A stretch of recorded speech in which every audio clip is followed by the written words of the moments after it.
because we Mhm. get a lot of people who can actually simplify things. They create really cool infographics about how vaccines work, what goes into them, why you should wear a mask, but we don't have storytelling. I mean, Yeah. I love a good story, you know? Yeah, absolutely. Me too. And it really, yeah, it really connects. I think there's something just innate about humans that kind of the story, like it just kind of activates your brain a little bit. And so I think just more of that is needed in the science community. The problem is and this was true for me as well. Stories are hard. I was given that advice a lot as a graduate student. When you go out and you give a presentation about your science, tell a story. And it's like such an easy throwaway line, but it's like, well, I don't. How do you do that? I don't know what goes into a story. I'm a scientist. I didn't take literature classes, or I didn't like. No one ever laid this out for me.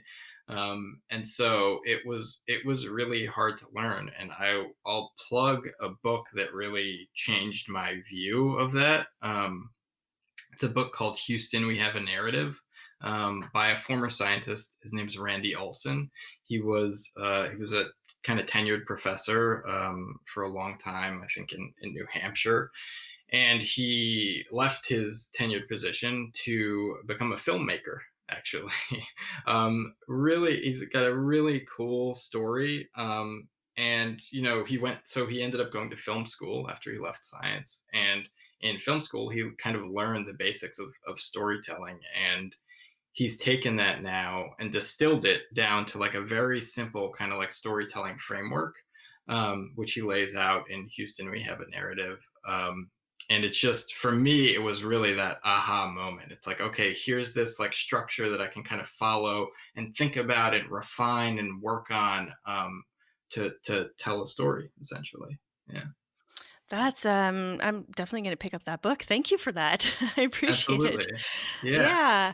Yeah, I mean, we've had a lot of good science movies, we've had, like, some cool films, in that kinda explain, some parts of science, but I think you're right. I think storytelling is a big one that we haven't considered. I'm still sitting on that topic only because it's a very fascinating insight. How do you these days, now that you have all this information, now that you've read that book and you've had your aha moment, how do you come up with a story now?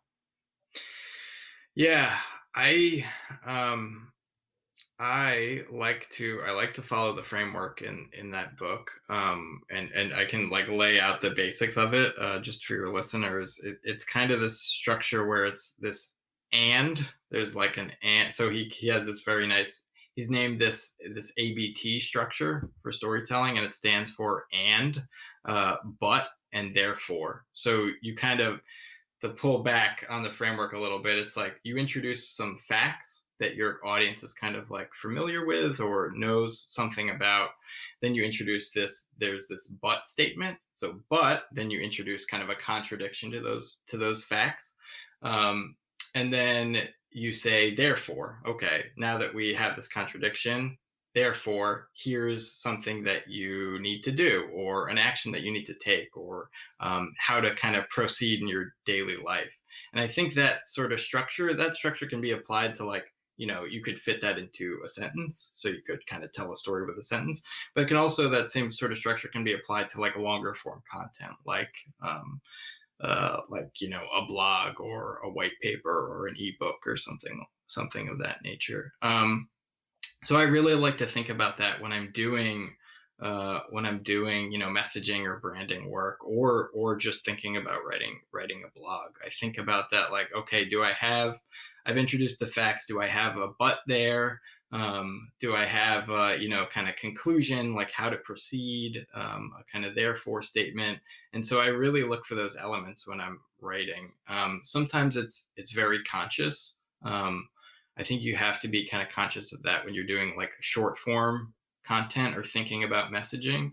But in the longer form content, it's more of a like kind of subconscious thought about that structure. And then I'll kind of review and kind of like make sure I have the but and the therefore kind of in there.